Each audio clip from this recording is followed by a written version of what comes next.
Welcome to my YouTube channel HR Educational Hub মৰমৰ ছাত্ৰ ছাত্ৰীসকল আজি আমি আলোচনা কৰিম নগাঁও জিলাত হৈ যোৱা হাফ ইয়াৰলি এক্সামিনেশ্যন নৱম শ্ৰেণীৰ যেটো জেনাৰেল সায়েন্সৰ কোৱেশ্চন পেপাৰ আছে সেই কোৱেশ্চন পেপাৰত থকা 45 টা MCQ আমি 100% কনসেপচনৰ সৈতে আলোচনা কৰিম আৰু তোমালোকৰ ক্লাস 9 ৰ হাফ ইয়াৰলি যিবোৰ কোৱেশ্চন আহিছে সেই কোৱেশ্চনবোৰ মই যিবোৰ তোমালোকক নোটস দিছো তাৰে পৰা 100% কোৱেশ্চনে কমন আহিছে যদি তোমালোকে MCQ বোৰ চোৱা নাই তোমালোকে MCQ বোৰ চাই লবা মোৰ প্লেলিস্ট বনোৱা আছে ক্লাস 9 ৰ পৰা 10 লৈ আৰু তোমালোকে ক্লাস 6 ৰ পৰা ক্লাস 10 লৈকে সায়েন্স আৰু মেথছৰ সকলো ধৰণৰ ইম্পৰ্টেন্ট ভিডিও তোমালোকে এইটো ইউটিউব চেনেলতে পাই যাবা গতেকে তোমাৰ বন্ধুবৰ্গৰ সৈতে শেয়াৰ কৰাৰ লগতে তোমাৰ ভাইটি সকলকো আৰু তোমাৰ দাদা সকলকো শেয়াৰ কৰিবা আৰম্ভ কৰিছো আজিৰ ভিডিওটো নগাঁও জিলাত যিবোৰ কোৱেশ্চন আহিছে সেই কোৱেশ্চনবোৰ তুলনামূলকভাৱে ইজি হয় বেলেগ যিবোৰ জিলা আছে সেইবোৰৰ তুলনাত ইয়াতে কি কৈছে চোৱা তলৰ কোনটো পদাৰ্থৰ আন্তঃআণৱিক আকৰ্ষণ বল সৰ্বাধিক মানে আটাইতকৈ বেছি কোনটোৰ তোমাৰ আন্তঃআণৱিক আকৰ্ষণ বল আছে আমি সকলোৱে জানো যিবোৰ গোটা পদাৰ্থ আছে সেইবোৰৰ মাজত তোমাৰ কি হয় আন্তঃআণৱিক আকৰ্ষণ বল অতি বেছি হয় 2 number question কি কৈছে চোৱা which of the following the homogeneous mixture তলৰ কোনটো অসমহত্ব মিশ্ৰণ homogeneous নহয় to heterogeneous অসমহত্ব মিশ্ৰণ হলে তোমাৰ কি হয় দুটা পদাৰ্থ যদি আমি মিক্স কৰো তেতিয়া হলে এই দুটা পদাৰ্থ তোমাৰ 100% মিক্স নহয় তোমাৰ কি হৈ থাকে ইয়াৰে তোমাৰ এটা ডিভিজন এটা লাইন দেখা পোৱা যায় তেনেকুৱা এটা উদাহৰণ হৈছে তোমাৰ এটো তেল আৰু পানী কিতেও কি নহয় মিহলি নহয় তো তোমাৰ D number option will be the correct answer number 3 two elements are liquid in room temperature are এটো তো বহুত ইম্পৰ্টেন্ট হয় মই যেতিয়া তোমালোকক MCQ বোৰ দিছো হেবোৰত তেবোৰ আছে ডাইৰেক্টলি কমন পৰিছে এতে চোৱা মানে জলীয় অৱস্থাত থকা সাধাৰণ উষ্ণতাত জলীয় অৱস্থাত থকা ধাতু আৰু অধাতুবিদৰ নাম কি তো এটা হৈছে ধাতুবিদৰ নাম হৈছে পাৰা আৰু অধাতুবিদৰ নাম হৈছে ব্ৰোমিন জামান এটো বি নাম্বাৰ অপচনটো কি হ'ব কাৰেক্ট হ'ব এটো চা যেটো পাৰা আছে হেটো তোমাৰ মাৰ্কুৰি বুলিও কয় আৰু যেটো ব্ৰোমিন আছে হেটো ব্ৰোমিন বুলিও কয় তো তুমি ইয়াতে এই দুটা মনত ৰাখিবা ইয়াৰ লগত আৰু এটা কথা মনত ৰাখা যেটো তোমাৰ গ্ৰেফাইট আছে তোমালোকৰ কাট পেন্সিলৰ ভিতৰত জিডাল কলা দণ্ড এটো এটা ধাতু হয় যদিও ধাতু হয় ই কিন্তু তোমাৰ কি কৰিব পাৰে বিদ্যুৎ প্ৰবাহিত কৰিব পাৰে বুজি পালানে 4 নম্বৰ কোৱেশ্চন কি কৈছে সো ক্ৰোমোজোম গঠিত হয় ক্ৰোমোজোম কিহেৰে গঠিত হয় DNA আৰু প্ৰটিনৰ দ্বাৰা ক্ৰোমোজোম গঠিত হয় তো বি নম্বৰ অপচনটো কাৰেক্ট आंसर এৰ পিছত 5 নম্বৰ কোৱেশ্চনটো চোৱা কি কৈছে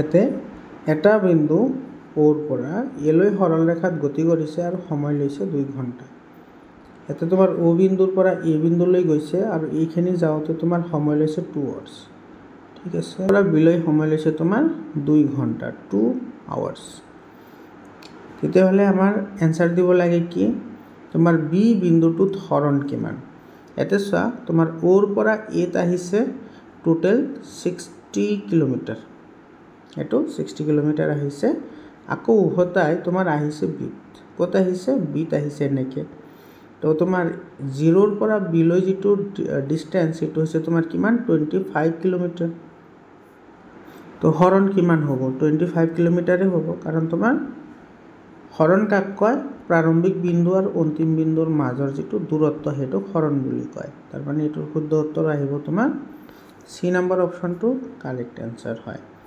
6 নম্বৰ কোৱেশ্চন চোৱা কি কৈছে চিত্ৰত ভাজক কলাসমূহৰ স্থান শুদ্ধকৈ চিহ্নিত কৰে তো অগ্ৰস্থ ভাজক কলা হয়নে তাৰ পিছত তোমাৰ এটো হৈছে নিবেশিত ভাজক কলা আৰু এটো হৈছে পাৰ্শ্বীয় ভাজক কলা একেবাৰে সিম্পল হয় এটো 1 2 3 দিছে এটো হৈছে অগ্ৰস্থ ভাজক কলা এটো হৈছে তোমাৰ নিবেশিত ভাজক কলা আৰু এটো হৈছে পাৰ্শ্বীয় ভাজক কলা তো কোনটোত আছে এটো স্যাৰ ডি নম্বৰ অপচনত ধুনিয়াকে দিয়া আছে তো D number option will be the correct answer না 7 নম্বৰ কোৱেশ্চনত কি কৈছে সো গাখীৰৰ পৰা ক্ৰীম পৃথক কৰিবলৈ আমি কি পদ্ধতি ব্যৱহাৰ কৰো সেন্ট্ৰিফিউগেশন বা অপকেন্দ্ৰিক পদ্ধতি ইউজ কৰা হয় বহুত ইজি এটা কোৱেশ্চন হয় 8 নম্বৰ কোৱেশ্চনটো এটো সো তোমাৰ নিউটনৰ যিটো তৃতীয় গতিসূত্ৰ আছে সেইটোৰ ওপৰত আধাৰিত হয়। নাৱিক এজনে নাৱৰ পৰা যেতিয়া পাৰলৈ জঁপিয়াই তেতিয়া আগলৈ যোৱাৰ বিপৰীতে নাওখন পিছলৈ গতি কৰে। এইটো তোমাৰ নিউটনৰ কোনটো গতিসূত্ৰ হয়? এজন মানুহ এনেকুৱা তোমাৰ নাৱত আছে, ই যদি ইয়াৰ পৰা জাঁপ মাৰে তেতিয়াহ'লে ই সন্মুখৰ ফালে ক্ৰিয়া কৰিব, কিন্তু তাৰ বিপৰীত ফালে ক্ৰিয়া কৰিব নাওখনে, হয়নে? তাৰমানে এইটো হৈছে ক্ৰিয়া আৰু এইটো হৈছে প্ৰতিক্ৰিয়া। তো ক্ৰিয়া আৰু প্ৰতিক্ৰিয়া সমান আৰু বিপৰীতমুখী কোনটোত হয়? নিউটনৰ যিটো তৃতীয় গতিসূত্ৰ আছে সেইটোত হয়। তো এইটো তোমাৰ বি নম্বৰ অপশ্যনটো কি হ'ব? কাৰেক্ট হ'ব। বি নম্বৰ অপশ্যনটো কাৰেক্ট এনচাৰ হয়। 9 নম্বৰ কুৱেশ্যন, একেবাৰে ইজি কুৱেশ্যন হয় এটা। মহাকৰ্ষণৰ বিশ্বজনীন ধ্ৰুৱকৰ জিৰ মান কিমান হয়? তো এইটো হৈছে ডি নম্বৰ অপশ্যনটো কাৰেক্ট হয়। ইয়াৰে যিটো ইউনিট আছে সেইটো মনত ৰাখিবা, এইটো নিউটন মিটাৰ স্কুৱেৰ আৰু ইফালে আহিব তোমাৰ পাৰ কেজি স্কুৱেৰ। একচুৱেলি ইয়াতে তোমাৰ এমটো স্মল হ'ব লাগিছিল, এতিয়া কেপিটেল দিছে, কেপিটেল নহয়, এইটো স্মল এম হয়। 10 নম্বৰ কুৱেশ্যনত কি কৈছে চোৱা, পৃথিৱীৰ পৃষ্ঠত কোনো এটা বস্তুৰ ওজন হৈছে 18। তো পৃথিৱীৰ পৃষ্ঠত কোনো বস্তুৰ ওজন এইটো দিয়া আছে তোমাৰ 18 নিউটন, হয়নে? এইটো 18 নিউটন দিয়া আছে। চন্দ্ৰ পৃষ্ঠত ইয়াৰ ওজন কিমান হ'ব? তো আমি জানো পৃথিৱীত কোনো এটা বস্তুৰ ওজন বা চন্দ্ৰত তোমাৰ কোনো এটা বস্তুৰ ওজন এইটো তোমাৰ কি হয়? পৃথিৱীত যিটো বস্তু থাকে সেই বস্তুটোৰ তোমাৰ কি হয়? 6 গুণ হয়। মানে পৃথিৱীত থকা বস্তুটোৰ কি হ'ব? 1/6 হ'ব। তো ইয়াৰে পৰা আমাৰ WM আহি যাব, কিমান আহি যাব? ইকুৱেল টু 1/6 ইনটু এইটো চোৱা, পৃথিৱীত ওজন আছে কিমান? 18। তো 18 ইয়াতে বহাই দিয়া। তো এটা 3 1 যা 3 আৰু 3 3 1 আহিব ইয়াতে দেই। 3 1 যা 3 আৰু ইফালে আছে তোমাৰ 3, তাৰমানে এইটো 3/1 হ'ল। তো 3/1 মানে 3। এটা কাৰেক্ট এনচাৰ আহিব, ডি নম্বৰ অপশ্যনটো কাৰেক্ট এনচাৰ হয়। 11 নম্বৰ কুৱেশ্যন চোৱা, এইটো তলত দিয়া কোনটো ভাইৰাছৰ দ্বাৰা ৰোগ হয়? এইটো ভাইৰাছৰ দ্বাৰা কোনটো হয়? ইয়াতে যিকেইটা অপশ্যন দিয়া আছে সেই অপশ্যনকেইটাৰ ভিতৰত যিটো তোমাৰ কলেৰা বেমাৰ আছে সেইটো তোমাৰ ভাইৰাছৰ দ্বাৰা হয়। আৰু কলেৰা বেমাৰটো কিহৰ দ্বাৰা হয়? এইটো হৈছে তোমাৰ ভিব্ৰিঅ' কলেৰি নামৰ এটা ভাইৰাছ আছে আৰু সেই ভাইৰাছৰ দ্বাৰা তোমাৰ কি হয়? কলেৰা বেমাৰটো হয়। মেলেৰিয়াটো এইটো তোমাৰ মাইকী এন'ফিলিছ, মানে তোমাৰ ফিমেল, এইটো এন'ফিলিছ নামৰ এটা মহ আছে সেইটোৱে কামুৰিলে হয়। আৰু যিটো এনথ্ৰাক্স আছে, এনথ্ৰাক্স বেমাৰটো হয় তোমাৰ বেচিলাছ এনথ্ৰাচিছ নামৰ মহে কামুৰিলে সেইটো হয়। আৰু এইটো হৈছে তোমাৰ ফিমেল এডিছ মহে কামুৰিলে তোমাৰ কি বেমাৰ হয়? ডেংগু বেমাৰ হয়। ইয়াৰে গোটেইকেইটা মনত ৰাখিবা, বহুতেই ইম্পৰ্টেণ্ট হয়। 12 নম্বৰ কুৱেশ্যনত কি কৈছে চোৱা, যদি তলত দিয়া কোনো এটা ৰোগ কৰমৰ্দন, আলিংগন, খেলা ধূলা, সাঁতোৰা আদিৰ দ্বাৰা সংক্ৰমিত নহয়। তো এইটো কিন্তু বহুত ইম্পৰ্টেণ্ট এটা কুৱেশ্যন হয়। এইটো তোমাৰ বেলেগ আহে। ইয়াতে যিটো তোমাৰ চিফিলিছ বেমাৰ আছে, এই চিফিলিছ বেমাৰটো তোমাৰ হৈছে STD, বুজি পাইছানে? STD মানে হৈছে ছেক্সুৱেলি ট্ৰান্সমিটেড ডিজিজ। মানে যদি কোনোবাই কাৰোবাৰ লগত যদি ছেক্স কৰে তেতিয়াহ'লে সেই তোমাৰ কি হয়? এই বেমাৰটো বিয়পিব পাৰে। মানে ডাইৰেক্টলি যদি কণ্টেক্টত আহে তেতিয়াহ'লে সেই বেমাৰটো বিয়পি আহে। তোমাৰ লগত থাকা বা তোমাৰ হেণ্ডশ্বেক কৰা বা লগত খেলা ধূলা কৰা তেনেকুৱা ক্ষেত্ৰত এইটো বিয়পি নাযায়। 13 নম্বৰ কুৱেশ্যনটোত কি কৈছে চোৱা, 13 নম্বৰ কুৱেশ্যনত কৈছে কয়লা আৰু পেট্ৰলিয়ামৰ দৰে জীৱাশ্ম ইন্ধনত কম পৰিমাণৰ নাইট্ৰজেন আৰু কি থাকে? ছালফাৰ থাকে। তেতিয়াহ'লে তোমাৰ 13ৰ ডি নম্বৰ অপশ্যনটো কি আহিব? কাৰেক্ট আহিব, এইটো ছালফাৰ। এইটো কিন্তু মনত ৰাখিবা। 14 নম্বৰ কুৱেশ্যনত কি কৈছে চোৱা, তলত দিয়া কোনটো উক্তি অশুদ্ধ বুলি কৈছে? অজন বিষাক্ত, কাৰেক্ট হয়। অজন এক গ্ৰীণ হাউচ গেছ, এইটো কাৰেক্ট হয়। অজন 3টা অক্সিজেনৰ অণু, এইটো কাৰেক্ট হয়, কাৰণ অজনৰ সংকেত হৈছে O3। ডি নম্বৰ অপশ্যন কি কৈছে চোৱা, অজনৰ স্তৰে সূৰ্যৰ ক্ষতিকাৰক ৰশ্মিবোৰক আহিবলৈ সুবিধা কৰি দিয়ে। এইটো নহয়, অজনৰ কাম হৈছে তোমাৰ ক্ষতিকাৰক ৰশ্মিসমূহক বাধা প্ৰদান কৰা। আমাৰ ডি নম্বৰ অপশ্যনটো কাৰেক্ট। 15 নম্বৰ কুৱেশ্যন কি কৈছে? ইয়াতে কৈছে যে গেছে পাত্ৰৰ ভিতৰত চাপ দিয়ে, এইটো কাৰেক্ট হয়। আৰু গেছত আন্তঃনৱিক আকৰ্ষণ বলৰ মান যথেষ্ট শক্তিশালী, এইটো ইনকাৰেক্ট হয়। কাৰণ তোমাৰ গেছত যিবোৰ আন্তঃআণৱিক আকৰ্ষণ বল থাকে সেইটো তোমাৰ কি হয় আটাইতকৈ কম হয়, এইটো আটাইতকৈ কমহে হয়, আটাইতকৈ কম হয়। কিন্তু ইয়াতে কৈছে তোমাৰ আটাইতকৈ বেছি হয়, তো এইটো তোমাৰ ইনকাৰেক্ট হয়, মানে এছাৰশ্যনটো কাৰেক্ট আৰু ৰিজনটো ইনকাৰেক্ট হয়। তো তোমাৰ assertion is true and that is false, তাৰমানে তোমাৰ এইটো চি নম্বৰ অপশ্যনটো কাৰেক্ট হয়। 16 নম্বৰ কুৱেশ্যন চোৱা কি কৈছে, এইটো which of the following condition is must favourable for converting gas into liquid. ইয়াতে চোৱা তোমাৰ কি কৈছে, তলৰ কোনটো তোমাৰ গেছক তৰললৈ ৰূপান্তৰিত কৰা কোনটো এটা আটাইতকৈ ভালেই, তো এইটো হ'ব হাই প্ৰেছাৰ এণ্ড ল' টেম্পাৰেচাৰ। এইটো এ নম্বৰ অপশ্যনটো কি হয় কাৰেক্ট হয়, 16 নম্বৰৰ এ নম্বৰ অপশ্যনটো কাৰেক্ট এনচাৰ। ইয়াতে 17 নম্বৰ কুৱেশ্যন কি কৈছে চোৱা, এই উক্তিটোৱে কি বুজাইছে, য'ত ভৰ অনুসৰি 10% গ্লুক'জ আছে, মানে পানীত 10%, ইয়াতে তোমাৰ পানী আছে আৰু তোমাৰ পানীত 10% তোমাৰ কি আছে গ্লুক'জ আছে।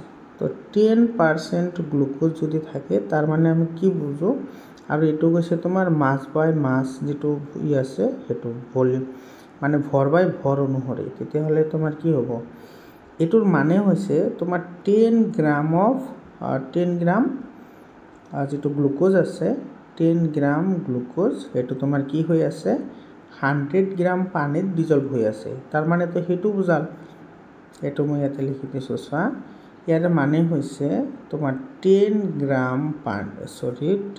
গ্লুক'জ, তো ইয়াতে তোমাৰ এইটো পানী নহয়, 10 গ্ৰাম গ্লুক'জ কি হৈ আছে তোমাৰ, এইটো তোমাৰ 100 গ্ৰাম তোমাৰ পানীত মিহলি হৈ আছে।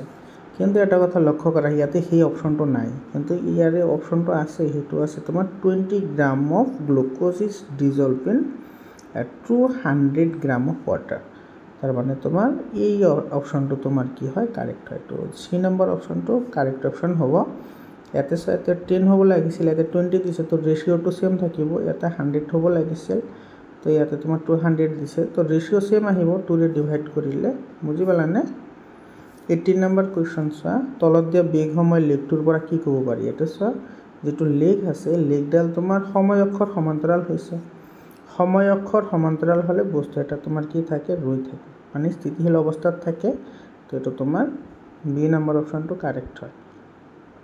19 নম্বৰ কুৱেশ্যন চোৱা, কোনটো প্লাষ্টিক বৰণহীন, ইয়াতে লিউকোপ্লাষ্টটো বৰণহীন, লিউকোপ্লাষ্টৰ কোনো কি নাথাকে বৰণ নাথাকে, আৰু এইটো ক্ল'ৰ'প্লাষ্টৰ বৰণটো আমি সকলোৱে জানো, এইটো তোমাৰ গ্ৰীণ কালাৰৰ হয়, বুজি পালানে।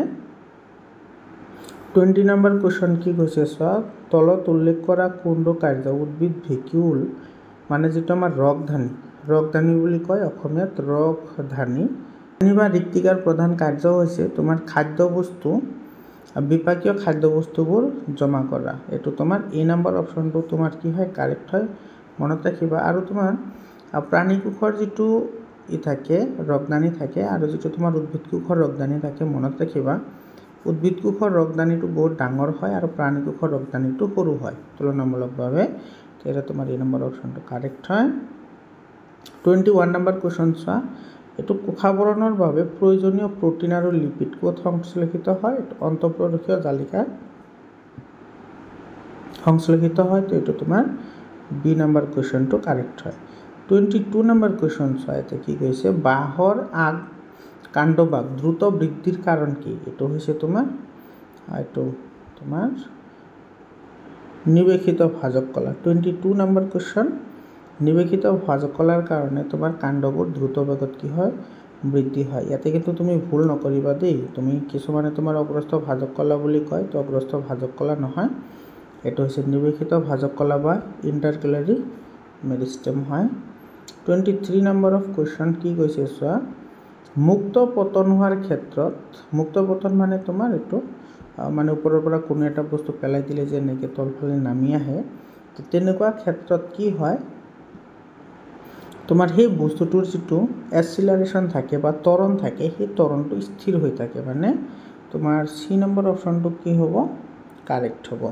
এইটো কিন্তু বহুত এটা ইম্পৰ্টেণ্ট কুৱেশ্যন হয় তোমালোকৰ, এইটো মই আলোচনা কৰিছোঁ, যিটো তোমাৰ মোশ্যন চেপ্টাৰ আছে সেইটোৰ হয় এইটো, আৰু এইটো তোমাৰ গ্ৰেভিটেশ্যন চেপ্টাৰৰ পৰা কুৱেশ্যনটো দিছে, যিটো মহাকৰ্ষণ চেপ্টাৰ আছে সেই চেপ্টাৰৰ কুৱেশ্যন হয় তোমালোকে এইটো চাই ল'বা মই MCQবোৰ দি দিছোঁ সেই MCQবোৰ চাই ল'বা ইয়াৰ পিছত যি ভৌতিক ৰাশিৰ মান আৰু দিশ দুয়োটা আছে তাক ভেক্টৰ ৰাশি বুলি কয় আৰু যি ৰাশিৰ কেৱল মান আছে আৰু দিশ নাই সেই ৰাশিক স্কেলাৰ ৰাশি বুলি কয় তো ইয়াতে কৈছে তোমাৰ মানো আছে লগতে দিশো আছে মান আছে লগতে দিশ আছে তেতিয়াহ'লে তোমাৰ এইটো কি হ'ব ভেক্টৰ ৰাশি হ'ব তো এই নম্বৰ অপশ্যন কাৰেক্ট অপশ্যন হয় 25 নম্বৰ কুৱেশ্যন আৰ ব্যাসাৰ্ধৰ বৃত্তাকাৰ পথত গতি কৰা কোনো বস্তু যদি অৰ্ধ বৃত্তৰ সম্পূৰ্ণ কৰে তেন্তে বস্তুটোৰ হৰণ কিমান হ'ব এই যিবোৰ কুৱেশ্যন আহিছে ফিজিক্সৰ পৰা সেই কুৱেশ্যনবোৰ মই যিবোৰ MCQ তোমালোকৰ লগত ডিছকাশ্যন কৰিছোঁ আগতে যেটো মহাকৰ্ষণ আৰু গতি চেপ্টাৰ হেতুৰ পৰা 100% কমন পৰিছে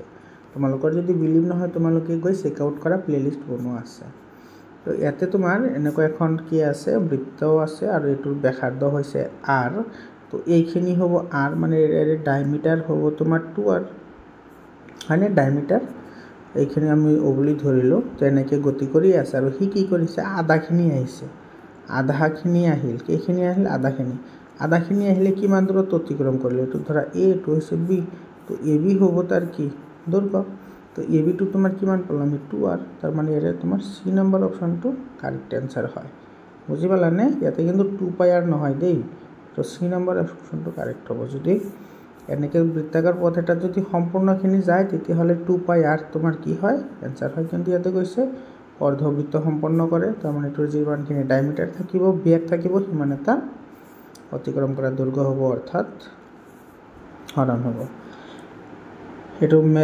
ম্যাচিং কৰিবলৈ দিছে চোৱা এটো a আৰু এটো b এতে সব বলৰ এসআই একক হৈছে নিউটন তো 1 টো আহিব 3 ৰ লগত এতিয়া তুমি চোৱা মানে p2 আহিব 3 ৰ লগত p2 3 কত আছে এটো এটাতে আছে নম্বৰ তো বাকি এটা তো p3 নাই গতিকে বাকি কেটা তুমি কাটি দিয়া লোকে যদি এনেকৈ MCQ বোৰ কৰা তেতিয়াহ'লে এটো বেছি সুবিধাজনক হয় কাৰণ চোৱা তোমাৰ p2 3 ৰ লগত আহিব এটো তো খাটাঙে হয় তো তোমাৰ বাকিবোৰ সাইটো p এৰ লগত আহিছে তো এবোৰ তো এনেই মানে কেনসেল হ'ল তো বাকি ৰল এটা তো এটো তোমাৰ নহয় তো যিকোনো তোমাৰ এটা অপচন জানিলে তোমাৰ এইবোৰ অপচন হৈ যায় আৰু তোমাৰ এক্সিলাৰেশন মানে ত্বৰণৰ এসআই একক হৈছে মিটাৰ পাৰ সেকেন্ড স্কয়াৰ আৰু বেগৰ এসআই একক হৈছে মিটাৰ পাৰ সেকেন্ড আৰু মোমেন্টাম মানে ভৰবেগৰ একক হৈছে কেজি মিটাৰ পাৰ সেকেন্ড এটো মোমেন্টাম কি আছিল p mv আছিল তো m মানে হৈছে বস্তুটোৰ ভৰৰ এসআই একক হৈছে কেজি আৰু b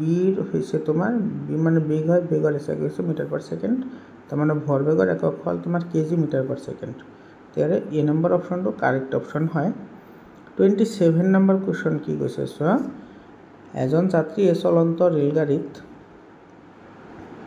আমাৰ এনেকুৱা এখন গাড়ী আছে মই অলপমান ট্ৰাই কৰো এনেকুৱা এখন গাড়ী আছে আৰু সেই গাড়ীত তোমাৰ এজন ইয়াতে যাত্ৰী বহি আছে আৰু কি কৰিলে 5 টকীয়া মুদ্ৰা এটা এনেকৈ ওপৰফালে কৰি দিলে গাড়ীখন ইফালে ধৰা গতি কৰি আছে তো এই মুদ্ৰাটো যেতিয়া তোমাৰ গাড়ীখনৰ পৰা ই ওপৰফালে দলিয়াই দিছে হি কি কৰিছে তোমাৰ এটো আহি পিছফালে পৰিছে আসলতে হাতত পৰিব লাগিছিল কিন্তু পিছফালে পৰিছে তাৰ মানে কি বুজাইছে এই গাড়ীখনে যে তোমাৰ গতি কৰি আছে এই গাড়ীখনৰ এটা কি আছে বিক্ষম গতি আছে মানে তোমাৰ হেতুক আমি কি বুলি কওঁ ত্বৰান্বিত গতি মানে এক্সিলাৰেটেড মোশন বুলি কয় হেতু তো বি নম্বৰ অপচনটো কারেক্ট হয় মানে কেতিয়াবা স্পিড গৈ আছে আকৌ কেতিয়াবা লাহে গৈ আছে আকৌ কেতিয়াবা ব্ৰেক মাৰিছে তেনেকুৱা গতিৰে বাস গাড়ীখন গতি কৰি আছে তেৰে তোমাৰ বি নম্বৰ অপচনটো কাৰেক্ট অপচন হয় 27 নম্বৰ কোৱেশ্চন কি কৈছে চোৱা তলৰ কোনটো বলৰ বাবে শুদ্ধ বুলি কৈছে তো বল দেখা না যায় তো কারেক্ট হয়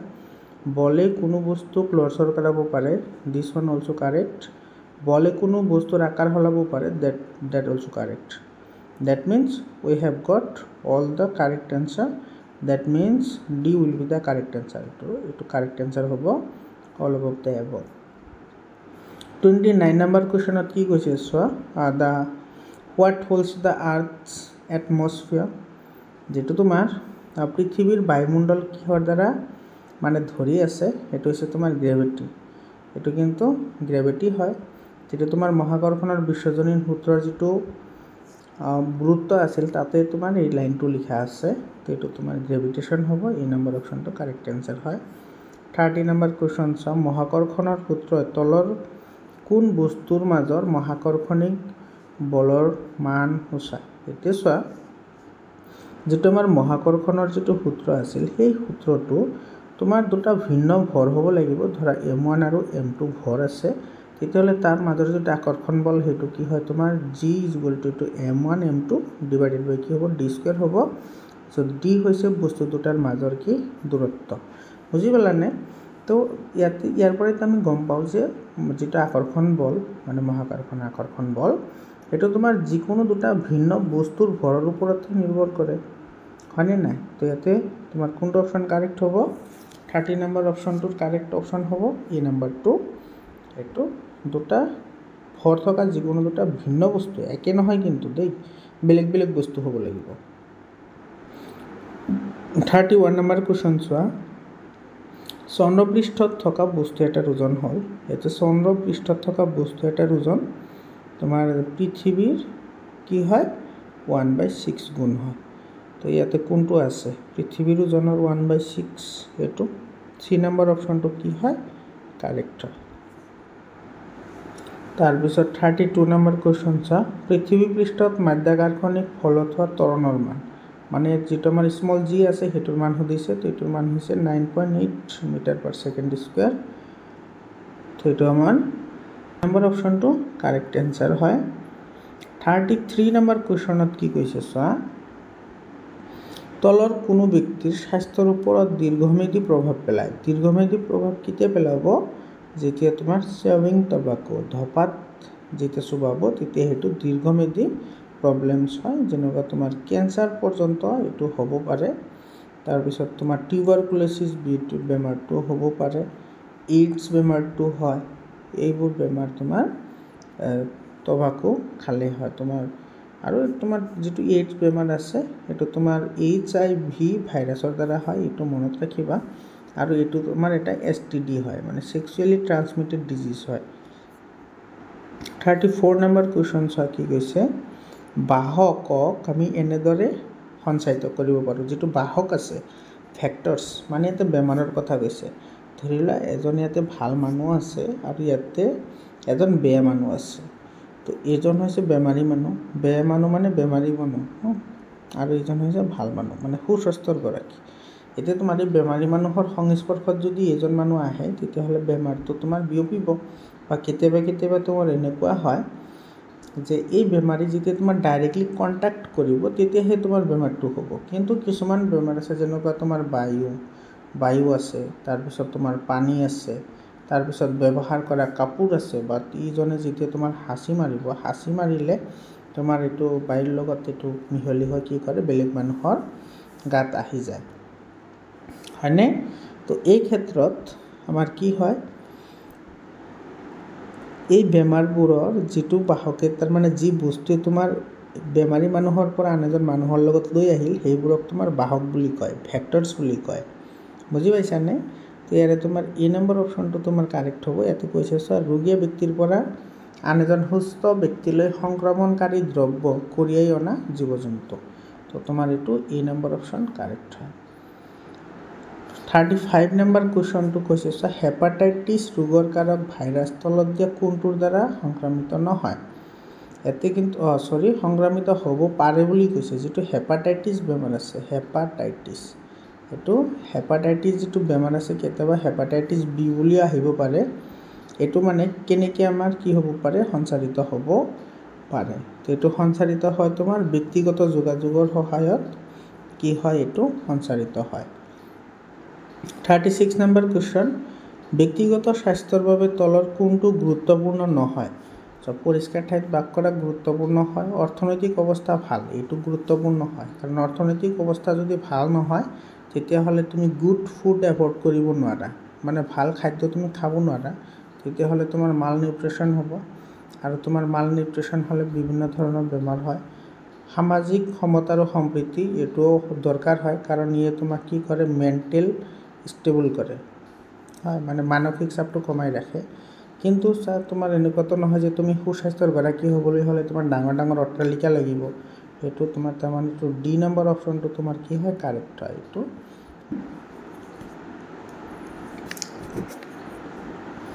মানুহৰ ভাল স্বাস্থ্য হ'বলৈ হ'লে বৃহৎ আৰু সুগন্ধিত ঘৰত বাস কৰা দৰকাৰ নহয়। তো তোমাৰ 2 নম্বৰ অপশ্যনটো কাৰেক্ট অপশ্যন হয়। 37 নম্বৰ কুৱেশ্যন কি কৈছে চোৱা, পৃথিৱীৰ চাৰিওফালে যদি বায়ুমণ্ডল নাথাকে তেন্তে পৃথিৱীৰ উষ্ণতা কি হ'ব? বহুত ধুনীয়া এটা কুৱেশ্যন হয়। চ' আমাৰ যিটো বায়ুমণ্ডল আছে সেই বায়ুমণ্ডলে পৃথিৱীখনক এনেকৈ কম্বলৰ দৰে কি কৰি ৰাখিছে, আগুৰি ৰাখিছে আৰু সূৰ্যৰ পৰা অহা পোহৰ ৰশ্মি বায়ুৰ কণিকাবোৰে গ্ৰহণ কৰি পৃথিৱীৰ যিটো টেম্পাৰেচাৰ সেইটো তোমাৰ কি কৰি ৰাখে, নিয়ন্ত্ৰণ কৰি ৰাখে। এইটো যদি নাথাকে তো টেম্পাৰেচাৰটো পৃথিৱীত আহিবই নোৱাৰে। তো এইটো কি হ'ব, তোমাৰ পৃথিৱীৰ যিটো টেম্পাৰেচাৰ নে সেইটো বহুত কি হ'ব, কমি যাব। তো পৃথিৱীৰ উষ্ণতা বুলি কৈছে, তো পৃথিৱীৰ উষ্ণতা কি হ'ব, কমি গৈ থাকিব। তো বি নম্বৰ অপশ্যনটো কাৰেক্ট হয়। 38 নম্বৰ কুৱেশ্যন কি কৈছে চোৱা, তলত উল্লেখ কৰা যিকোনো এটা কাৰকে প্ৰকৃতিৰ মাটিৰ সৃষ্টি নকৰে বুলি কৈছে। পলিথিনৰ বেগ তোমাৰ মাটিৰ সৃষ্টিত কোনো ধৰণৰ অৰিহণা নযোগায়। এইটো তোমাৰ ডি নম্বৰ অপশ্যনটো কাৰেক্ট হয়। 39 নম্বৰ কুৱেশ্যন কি কৈছে চোৱা, গছ গছনিৰ আৱৰণ নথকা মাটিত যদি বৰষুণ হয় তেন্তে কি হ'ব? চোৱা, গছ গছনি নাথাকিলে তোমাৰ যদি গছ গছনি যদি নাথাকে তাতে যদি তোমাৰ ডাইৰেক্টলি পানী পৰে, তো পানীৰ ফলত পানীৰ যিটো প্ৰৱাহ থাকিব তাৰ ফলত ওপৰৰ মাটিখিনি নষ্ট হৈ যাব, হয়নে নাই? তো ইয়াৰ কোনটো হ'ব? বৰষুণৰ পানী তললৈ সোমাই যাবলৈ সক্ষম।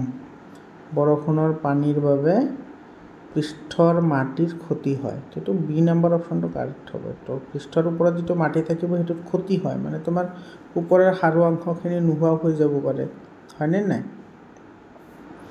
তো 40 নম্বৰ কুৱেশ্যনত কি কৈছে চোৱা, এইটো ঠাণ্ডাৰ দিনত কম দৃশ্যমানতাৰ কাৰণ কি? চোৱা, ঠাণ্ডাৰ দিনত তোমাৰ যিটো স্মগ আছে, স্মগৰ কাৰণে তোমাৰ কি হয়, কম দেখা পোৱা যায়। এইটো কৈছে তোমাৰ অদৃশ্যমানতা, মানে কম দেখা পোৱা যায় কম, কাৰণ স্মগ মানে হৈছে তোমাৰ স্মগ আৰু ফগ মিলি কি হয়, স্মগ হয়, হয়নে? তো এই দুটা বস্তুৰ কাৰণে হয়, কিন্তু সেই অপশ্যনটোতো আমাৰ ইয়াতে নাই। অপশ্যনটো নাথাকিলে তো আমাৰ এইটো কি হ'ব, এইটো ডি নম্বৰ অপশ্যনটো কাৰেক্ট হ'ব, নান অফ দ্য এবভ। বুজি পালানে? 41 নম্বৰ কুৱেশ্যন কি কৈছে চোৱা, কুৱেশ্যন সঠিক ক্ৰমসমূহ বাছি উলিওৱা। তো ইয়াৰে 41ৰ যিটো এনচাৰ আহিব সেইটো তোমাৰ বি নম্বৰ অপশ্যনটো কাৰেক্ট হ'ব। প্ৰথমতে বায়ুমণ্ডলত কাৰ্বন ডাই অক্সাইড থাকে, তাৰপিছত তোমাৰ উদ্ভিদত যায়, তাৰপিছত প্ৰাণীত যায়, আকৌ তাৰপিছত মাটিত যায়। সেইটো বি নম্বৰ অপশ্যনটো কাৰেক্ট হয়। ইয়াৰ পিছত তোমাৰ 42 নম্বৰ কুৱেশ্যনত কি কৈছে চোৱা, এইটো তলৰ কোনটো গ্ৰীণ হাউচ গেছ নহয়? এইটো এমনিয়া, আৰু এমনিয়াৰ সংকেত হৈছে তোমাৰ NH3। এমনিয়া তোমাৰ কি নহয়, গ্ৰীণ হাউচ গেছ নহয়। 43 নম্বৰ কুৱেশ্যন কি কৈছে চোৱা, এইটো যিটো কঠিন পদাৰ্থৰ ঊৰ্ধ্বপাতন ঘটে সেইটো তোমাৰ কি হ'ব, এইটো নেপথেলিন। তো এইটো কৈছে তোমাৰ কঠিন পদাৰ্থৰ ঊৰ্ধ্বপাতনৰ কথা কৈছে। তো নেপথেলিন বলটো তোমাৰ কি হয়, ঊৰ্ধ্বপাতিত বস্তু হয় নেপথেলিন। আৰু নেপথেলিন যিটো তোমাৰ এমনিয়াম ক্লৰাইড আছে, এমনিয়াম ক্লৰাইড যাক আমি কৰ্পূৰ বুলি কওঁ, এইটো উদ্ধায়ী পদাৰ্থ, কিন্তু সেইটো অপশ্যন ইয়াতে নাই, ইয়াতে নেপথেলিন আছে, তো এইটো হয়।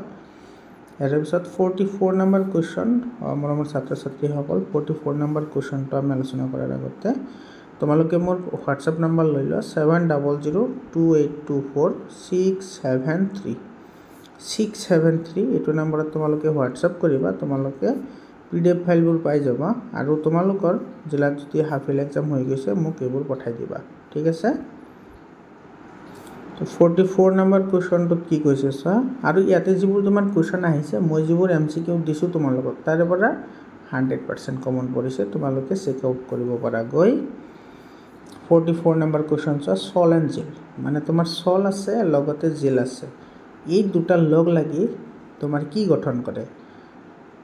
চল আৰু জেল লগ লাগিলে তোমাৰ কি হয়, তোমাৰ উদাহৰণ দিবলৈ দিছে, চল আৰু জেল, মানে চল কি আৰু জেল কি, হয়নে? চল হৈছে গোটা তৰলৰ কলয়ড, আৰু তোমাৰ জেল হৈছে তৰল গোটা কলয়ড। তো মানে বি নম্বৰ অপশ্যনটো কাৰেক্ট হয়। বহুত ইম্পৰ্টেণ্ট হয়, মনত ৰাখিবা। তোমালোকৰ এনেকুৱা এখন বাকচ আছে চাবা কিতাপত, যিটো তোমাৰ সেকেন্ড নাম্বাৰ চেপ্টাৰ আছে সেই বাকচত এৰ'ছল ছল তাৰপিছত তৰলত তৰল তৰলত গোটা গোটাত তৰল এনেকুৱা ধৰণৰ বহুতকেইটা মিশ্ৰণৰ উদাহৰণ দিয়া আছে তাৰে পৰা এই কুৱেশ্যনটো আহিছে 44 নম্বৰ গ'ল আৰু আজিৰ কাৰণে শেষৰ প্ৰশ্ন ইয়াতে চোৱা কি কৈছে ইয়াতে কৈছে দূৰত্ব সময়ৰ নতি কি বুজায় এইটো চোৱা আমাৰ যিটো ভিটি লেখ আছে এইটো এনেকুৱা আমি এখন লেখ অংকন কৰিছোঁ ইফালে ধৰা আমাৰ টাইম আছে আৰু ইফালে ধৰা আমাৰ ভেলচিটি আছে আৰু এইডালৰ লেখ যেটো নতি আছে যদি এনেকুৱা হয় তাৰ মানে নতি এটো নতি হয় স্লোপ বুলি কয় নতি এটো কি বুজায় হয়নে তো এটো বুজাব তোমাৰ ত্বৰণ বুজাব এটো তোমাৰ সি নম্বৰ অপচনটো ত্বৰণ হয় আৰু যদি তোমাৰ ই হয় এটো যদি ওপৰ ফালে যায় মানে এটো মনত ৰাখিবা যদি পজিটিভ ত্বৰণ হয় তেতিয়াহলে এটো ওপৰ ফালে যাব আৰু যদি নেগেটিভ ত্বৰণ হয় এটো তল ফালে আহিব এটো মাইনাস এ আৰু এটো হৈছে প্লাস ঠিক আছে তো মৰমৰ ছাত্ৰ ছাত্ৰীসকল এইখিনি আছিল তোমাৰ 45 টা এমসিকিউ ইয়াতে যিকেইটা লং কোৱেশ্চন আছে সেইকেইটাও তোমালোকে চোৱা একেবাৰে ইজি কোৱেশ্চন আহিছে তোমালোকৰ কোনো ধৰণৰ প্ৰবলেম হ'ব নালাগে কাৰণ বহুত ইজি কোৱেশ্চন আহিছে আজিৰ কাৰণে এইখিনিয়ে আকৌ লগ পাম বেলেগ এটা জিলাৰ কোৱেশ্চন লৈ ধন্যবাদ